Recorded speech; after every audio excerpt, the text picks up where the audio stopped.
السلام علیکم ورحمت الله تعالی وبرکاته. حمد و مسلم وبعد. یو محترم رو بختنه کړي د چیرې که څلور رکعتي مونځ کې د یو چا نه درې رکعتونه تللي وي، نو په هغې کې خو دوه سره ضم د صورت دی، یعنې هغې ته په پښتو کې ډک رکعتونه وایي، او یو رکعت کې صرف فاتحه ده چې په پښتو کې ورته تش رکعتونه وایي.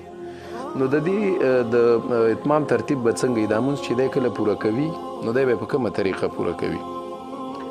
جناب محترمه، که یو سړي سره څلور رکعتي مونځ کې یو رکعت د امام صاحب سره ونیو او درې رکعتونه ترې نه تلي وو، نو د اتمام په طریقه کې د قاضي ابو یوسف رحمه الله او د امام محمد بن حسن شیبانی رحمه الله اختلاف دی. د قاضي ابو یوسف رحمه الله مطلب د قول دا دی او د مطلب مذهب دی چې دوه رکعاته به دا ډک نه دي، اول به دا وکړي او دا به ځان ته یو ځای وکړي، یعنې را پابسېږي یو رکعت به وکړي، پابسېږي بیا به بل وکړي، منځ کې به کښېني، بیا به هغه یو تش رکعت ځان ته وکړي. نو اول کې به یو تش شي ځکه د امام سره د نیولی، بیا به دوه ډک شي یو ځای، بیا به یو تش شي. دا د قاضي ابو یوسف رحمه الله مسلک دی یا قول دی.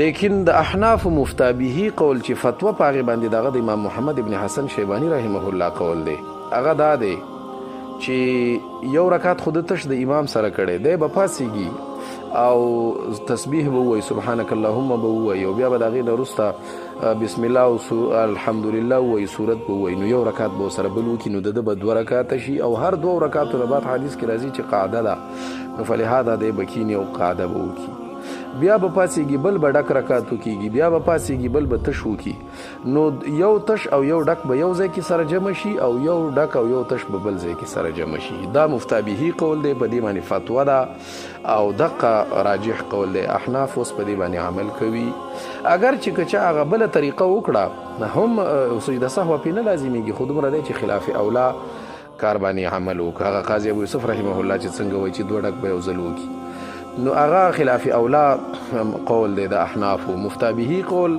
او افضل قول دقه د امام محمد ابن حسن شیبانی رحمه الله دی چې هغه دا دی یوې د امام سره کړی، بیا به یو ډک ځان ته وکړي کی بني قاعده کې، بیا به پاسېږي یو ډک به وکړي، بیا به پاسېږي یو تش به وکړي، بیا به اخري قاعده وکړي. نو دا د امام محمد ابن حسن شیبانی رحمه الله قول دی او دا مفتابهي قول دی. دا مثلا احسن الفتاوا لیکلي، منه دا ټولو فتاوو په جهان کې چې څونه دي ټولو لیکلي. احسن الفتاوا لیکلي د دریم جلد 383 نمبر صفحه د باب المسبوق واللاحق. امداد الفتاوا کې حکیم الامام مولانا اشرف علي تنویر رحمه الله لیکلي د اول جلد 302 نمبر صفحه د باب فی احکام اللاحق والمسبوق. خیر الفتاوا لیکلي دویم جلد 410 نمبر صفحه د باب ما جاء فی المسبوق.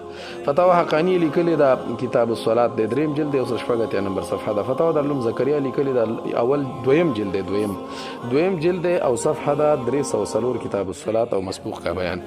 نو خلاصه د خبرې دا شو چې د احناف په نسبت مفتابهي قول دا دی چې یو خود د امام سره تش کړي، یو به سره بل ډکو کی بني، بیا به پاسېږي یو ډک او یو تش به وکړي، بیا به کښېني او هغه به د اخري قاعده شي. نو یو ځای کې به یو ډک او تش جمع شي، بیا به بل ځای کې یو ډک او تش جمع شي.